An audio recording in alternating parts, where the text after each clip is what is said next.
Hey, what's up, guys? This is Greg Beast. So I'm going to be doing a selection of videos that I'll be releasing on my Beast Labs called What If. So this first one is going to be what if we tweak the face-off rules again in the next NCAA cycle. And something that we were kind of talking about is how can we improve upon the things that maybe people complain about.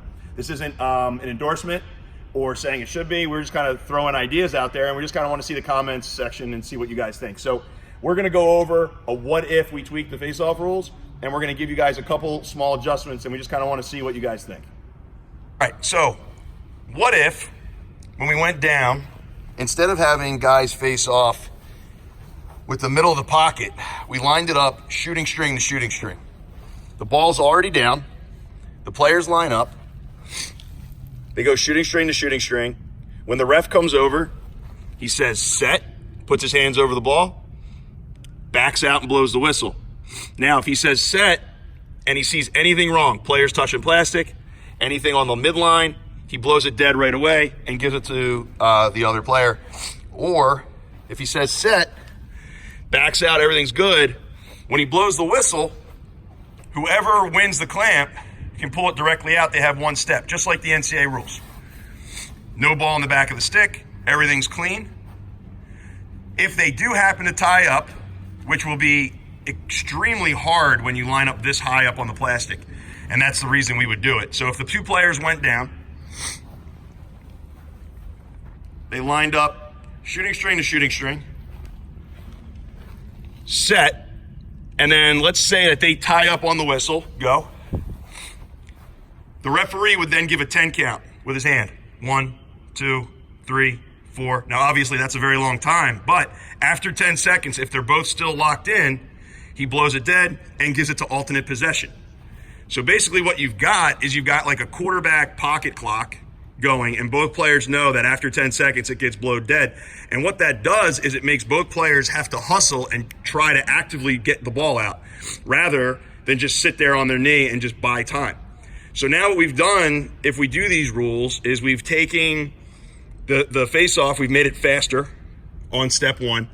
We've made it cleaner on step 2, and then on step 3, the ball is coming out quicker. So basically what we've done with these rules is we've made the face-off faster, cleaner, and black and white. And one last thing that I would try to propose is, say you guys are actively in a lockup, and Teddy starts to win the clamp. After he wins the clamp, my proposal would be Jerry is not allowed to rip at the arms, make contact with the head of his stick, or even lift his hands. The only thing Jerry would be allowed to do is to basically go belly to helmet. What that would do is it takes out the black and white of, did he lift his hand? Did he lift his arm? Did he get too much of it? Was it a hold? X, Y, and Z. And then what we would have is a clean, fast face-off. I think the idea behind these rules, and Jerry and Teddy chime in whatever you guys think, would be to make the casual fan be able to tune into a face-offs on a game and be able to tell what's going on right away. Just like anybody who watches lacrosse knows exactly what an over-the-head check is, knows exactly what, stepping out of bounds is not allowed, like black and white. Basically, our goal would be for everybody who watches face-offs for the first time on TV to see that what a clamp is, what is legal, what's not legal, very black and white, very quick. Do you guys have anything else to add to that?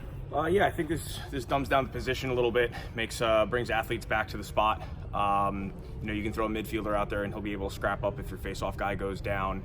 It takes a little bit of the specialty out of the position and makes the game a little bit faster. Definitely makes the game faster and reduces those grind up, hold ups in the face-off X. So should be a lot more clean, a lot more easier for the refs, and all around a better decision for lacrosse. Okay. Do we have any negatives? I mean, negatively, obviously, the comment section is going to get lit up with people that are going to say, oh, this is going to, now we have to change the way that we clamp, right? Or, I mean, we just took reps for 45 minutes with the regular college rules, and then we just took reps for about a half hour with these rules just to see. And I honestly didn't notice much of a difference in my mechanics. It's just that I have to focus a little bit more driving my hand into the ball. But I honestly thought that it brought more of a chess game to the face-off. We were trying to guess who was coming underneath the ball, who was going over the ball. Stand-up neutral grip was a little bit more accessible. Is there anything else you guys thought maybe that people would say is a negative? I think just anybody that's going to say that there's a negative to this, there's people that are scared of change, same people who complained about the ball not being allowed to be carried in your stick.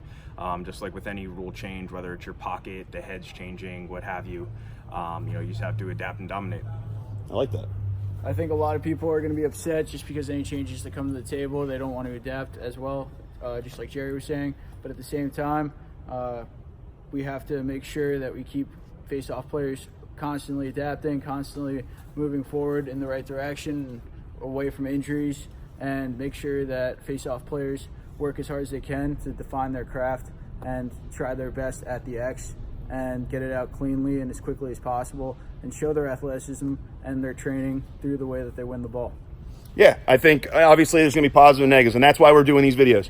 We're going to be doing a lot of what-if videos coming up just because we like to get guys talking, the conversation going. All of us face-off guys are on the same page. We want this position to remain mainstream. It's getting a lot of love, obviously, from the equipment world, but we want people, when they turn on lacrosse on TV or on LSN or wherever they see it on a streaming device, right away we want them to see the face-off and catch on and enjoy it right away. We have enough naysayers out there who don't face off, who complain about face-offs. So I think something like this kind of makes those, well, you're never going to make the trolls happy, but at least this makes people who hate long face-offs happy. And I think for more athletic face-off guys, this will help too. But who knows? So that's why we're in the comment section. Let's have fun with this.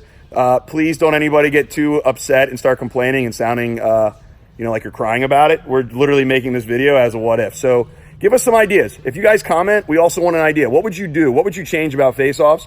Or would you change absolutely nothing at all?